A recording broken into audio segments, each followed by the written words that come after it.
Inc. with E2W Magazine, and we have Sulle J here today. Tell me a little about yourself, and who is Sulle J? They call me Sulle J, so I picked that name up growing up. The name basically stands for Society's Undisputed Liberated Lyricists, expressing and exemplifying justice. I'm Sulle J, aka Justice, aka The Sword of Baltimore, aka Baltimore's Detonated. Okay. When did you start writing? When did you figure out that music is for you and you wanted to pursue that? You know, growing up, writing for some reason it's always been a passion. I can never understand how I got it because neither my parents do it or my brothers. And then I talked to my mom a few times. She's like, your grandfather, like he used to write books and he used to do this. So maybe that's a gene or something. I don't know where it came from, but it was always almost like self-therapy because as you grow up, you gotta learn that not everyone who you can talk to or you can vent to will care for you. Some people they're not carrying their care for you, or, you know what I'm saying, they're more curious. So I always resorted to music, so just writing how I feel and then I put it out. And as far as thinking that it would actually gain an audience, I would have never expected it. But talking about how you feel, a lot of people feel the same way, it helps you cope. So it's a coping strategy. So what are you doing right now? What music do you have out? Do you have any mixtapes? What are you working on? Crazy mixtapes. I got a bunch of them for the past 7 years, but the latest one we're working on is a double disc. It's called The Cigarette.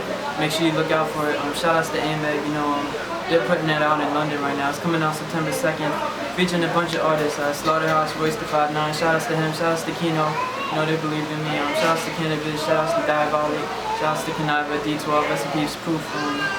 Shout outs to Vic Nati lately. He just put me on the track with Crooked Iron Cash's album. Shout outs to Outlaws, Peace to Noble, Peace to Hussein Fado, I'm be on their mixtape soon. Shout outs to Fred Rostar from Onyx. You remember Real Hip Hop, they mess with me, so definitely look out for him. A lot of people, the mixtape, it's gonna be crazy. I'm not gonna say too much, but definitely look out for it. Since you're an up-and-coming artist, what are you doing to promote yourself and how do people find more out about you? Honestly, they can Google me. Shout outs to my dude Mac from East to West. He just introduced me to the whole Loyal Street team. Shout outs to all of them. Yesterday I met. Take the Lodestar, Gucci, Brooklyn in the building. Brooklyn in the building. Shout outs to the most beautiful Natasha. I'm just promoting everywhere. Facebook, Twitter, obviously online and news streets too. Promoting it. Shout outs to my dude Chance. This is his studio right here, as you can see, this whole tattoo shop, so you can show him this little area. He was helping me out basically everywhere. Honestly, anything I can get my hands on, all the internet, all the streets, messing with a lot of big people in the industry. A few A&Rs hit me up lately, so they kind of guided me. So I'm putting my hands on everything, honestly. Okay. So we're at the location of Ground Zero, and I'm just curious to know the reaction you received. Because you are Islam and they consider everyone involved in 9/11 a cousin of the threat. So how did you feel about that and what kind of reactions did you receive? First of all, I think it's crazy how they generalize, one religion according to a certain group of people. Either way it was set up, but regardless of that, I still remember the day it happened. I was in high school and they shut like the whole school down and we were in like a gym class. And then one of my good friends, we used to work out a lot together. And I was pretty close with him at the moment.